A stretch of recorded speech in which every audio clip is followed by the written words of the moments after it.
Dios es grande. Después de todo, mi amado hermano, después del bautismo, después de ser llevado al desierto, después de salir del desierto, Cristo se presenta a la sinagoga. Y cuando Cristo se presenta en la sinagoga, lo primero que agarra es el libro, lo primero que agarra es el rollo. Y cuando él agarra el rollo, abre donde está en el profeta Isaías, donde está escrito: y el Espíritu del Señor está sobre mí, por cuanto me ha ungido.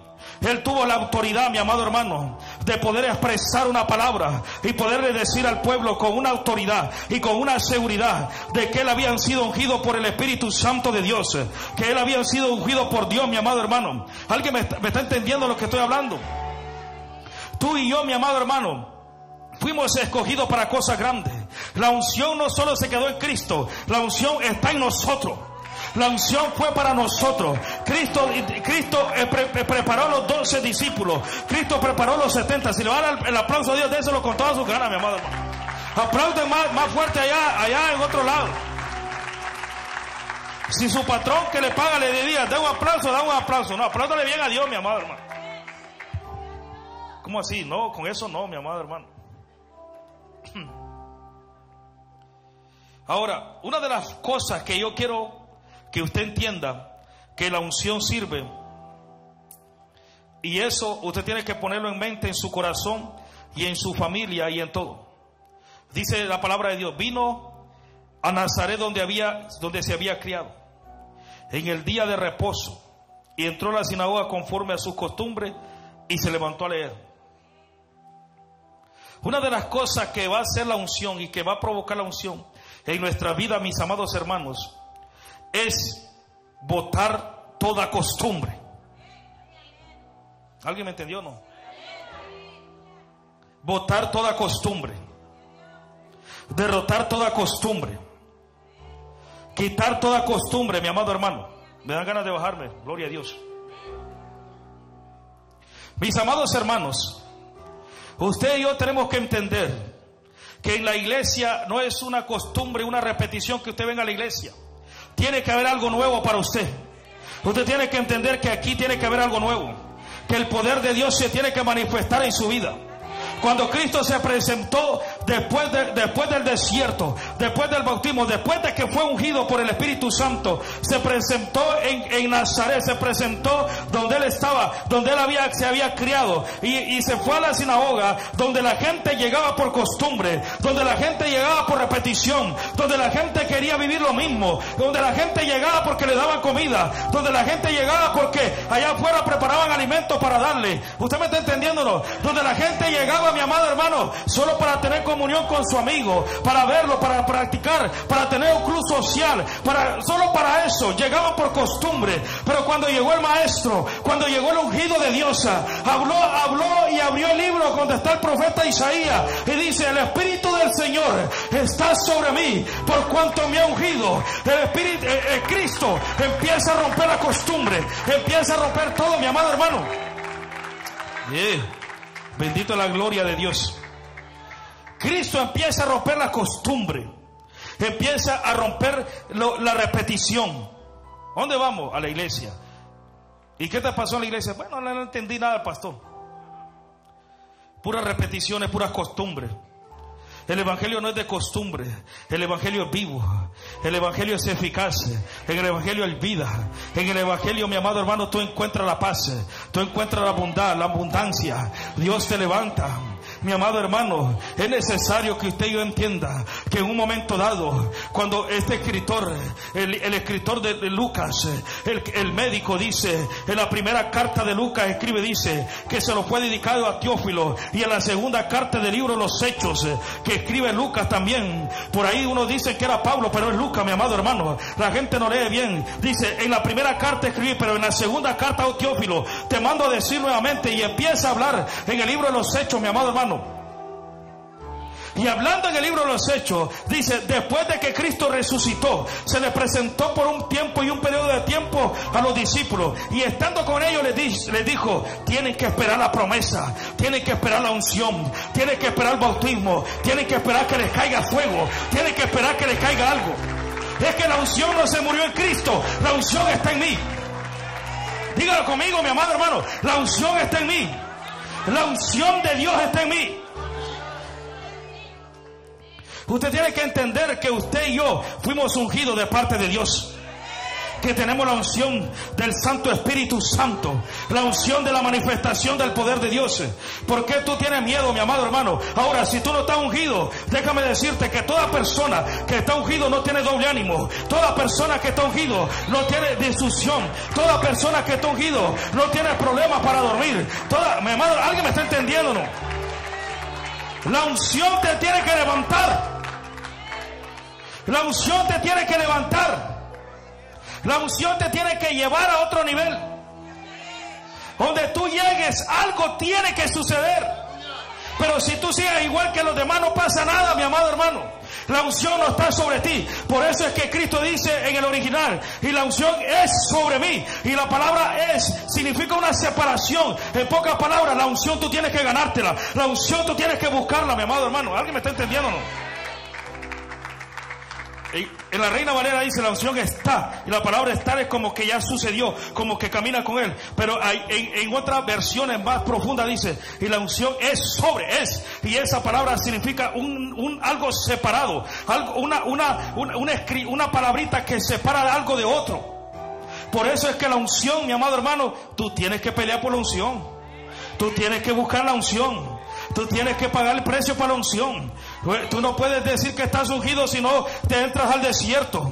Tú no puedes decir que estás ungido si no buscas a Dios solo, si no estás buscando a Dios en oración, si no estás buscando a Dios en vigilia, si no estás buscando a Dios, mi amado hermano, en el ayuno. ¿Alguien me está entendiendo aquí o no?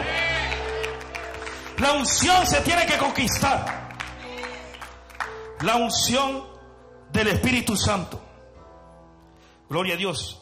El Espíritu Santo empieza a sellar a las personas cuando tú aceptas a Cristo y empieza a trabajar contigo, gloria a Dios. Pero la unción es otro, mi amado hermano. Por eso es que Cristo le dijo a los discípulos, suban al Pentecostés y esperen la promesa, esperen al Espíritu Santo. Por eso, mi amado hermano, usted está aquí uno, cuando Cristo es muerto y está en esa lucha de 3 días, los discípulos regresan a hacer lo mismo. Pedro no sabe qué hacer, porque Pedro era el líder de todos los discípulos, mi amado hermano. Siempre tiene que haber un líder, siempre tiene que haber una cabeza, y por eso todos los líderes, todos los discípulos lo siguieron a Pedro. Todos los apóstoles se fueron con Pedro a pescar, a regresar lo mismo, porque Pedro no sabía qué hacer. Cristo ya le había orado por ellos, le había dado autoridad, pero Pedro sabía que algo faltaba.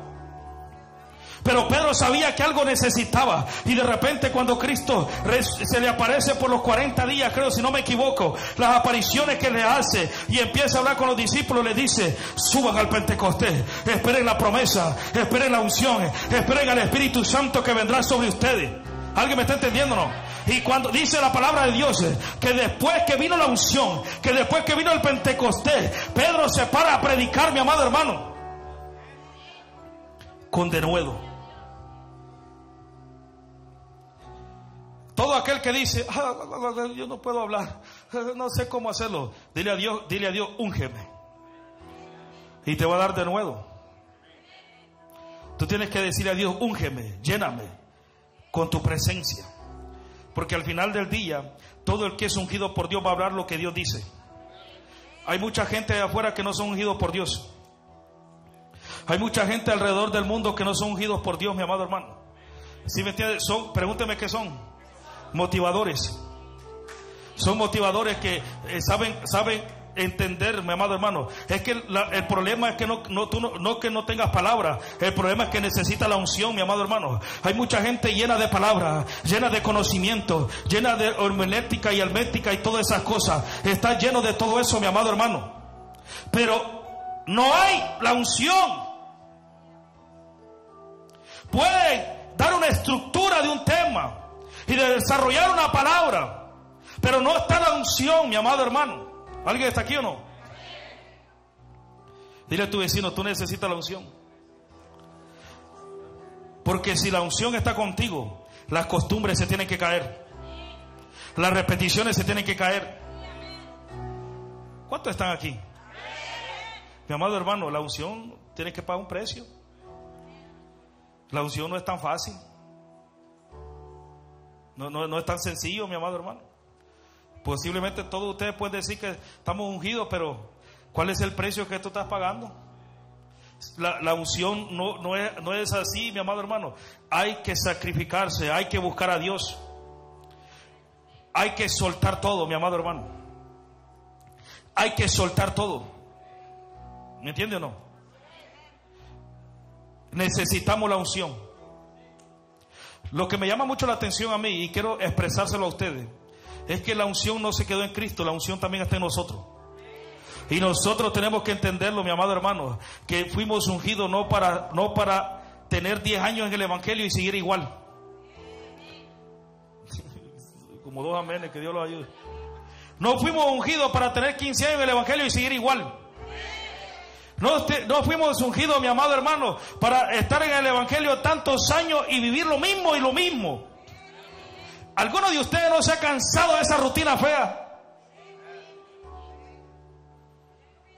Pues hay unos cuantos conformes, creo. Pues solo como 3 amenes escuché esto. La misma rutina. ¿Cuál es la rutina? Me levanto a las 5 de la mañana, me meto a bañar, me tomo un café, me voy a trabajar. Padre, gracias, Señor, cuídame, amén. Y llega al trabajo, después del trabajo, come, alimenta, bromea con los amigos de trabajo, hace bromas, hacen lo otro, no le habla nada de Dios, no le dice nada, no habla nada, mi amado hermano. Y después de ahí, mi amado hermano, sale de su trabajo y no sé qué, la llama por teléfono, pierde el tiempo en el carro, llega a su casa, prepara a comer, prende la tele, se queda en la tele, se va a bañar, hace del baño y se va a dormir. La misma rutina, la misma rutina, la misma rutina. La misma rutina, la misma costumbre. Estaban acostumbrados en la sinagoga a que alguien se paraba, leía la escritura y todo sigue igual, todo marcha igual. Pero cuando Cristo empieza a hablar, Cristo no solo empieza a hablar la palabra, mi amado hermano. Lo poderoso de Cristo, mi amado hermano, fueron los milagros, fueron las señales, los prodigios, todo lo que Él manifestó. Pero una de las cosas tan fuertes que había en Cristo es que cuando Él decía la palabra, los corazones se sacudían, porque los corazones decían: ¿qué es lo que tiene este hombre? ¿Qué es lo que tiene este varón? Las cosas son diferentes, está predicando diferente. Este varón no es como nosotros. Los sacerdotes empezaron a molestar, los escribas empezaron a ver las cosas diferentes, empezaron a ver, oye, ¿qué es lo que está pasando? Porque dice la palabra de Dios que la fama de Cristo se crecía y se empezó a escuchar. Se ha levantado un hombre, se ha levantado un profeta, se ha levantado alguien que no predica igual que nosotros, que no está hablando igual que nosotros. Se va y habla con los pobres, habla con los pecadores, habla con ellos. El poder de Dios se manifiesta. Nunca habíamos visto un profeta tan grande que manifestara los milagros. ¿Alguien me está escuchando o no? Según se cree que donde termina el Antiguo Testamento, donde empieza el Antiguo Testamento, hubo un gran silencio de muchos años. Y ese silencio significa que la voz de Dios no se escuchaba, que la voz de Dios no estaba. Y entramos al Nuevo Testamento y la voz de Dios todavía no se escuchaba. Estaban en los tiempos de Samuel, igual que en los tiempos de Samuel, donde estaba el sacerdote Elí con los ojos a punto de cerrarse, en pocas palabras, a punto de morir. Y mi amado hermano, y la voz de Dios se escaseaba, porque los hijos de Elí eran pecadores en el altar, porque los hijos de Elí eran corruptos en los altares, corruptos en las iglesias, corruptos en los lugares, y la voz de Dios se escaseaba. Pero de repente Dios levanta un profeta llamado Samuel y se empieza a manifestar la voz de Dios y se cree, mi amado hermano. ¿Cuál es el último libro? ¿Malaquías? Ayúdeme, mamá. Padre bendito. Se cree que de Malaquías a Mateo hubo un gran silencio. No me recuerdo el número de años, pero mucho, demasiado, mi amado hermano. Y eso significa que la voz de Dios no se escuchaba. ¿Me entiende? La voz de Dios no se escuchaba. Y si se escuchaba, solo era para Simón. Si usted ha leído la Biblia, usted va a entender. Si no, vaya a leer.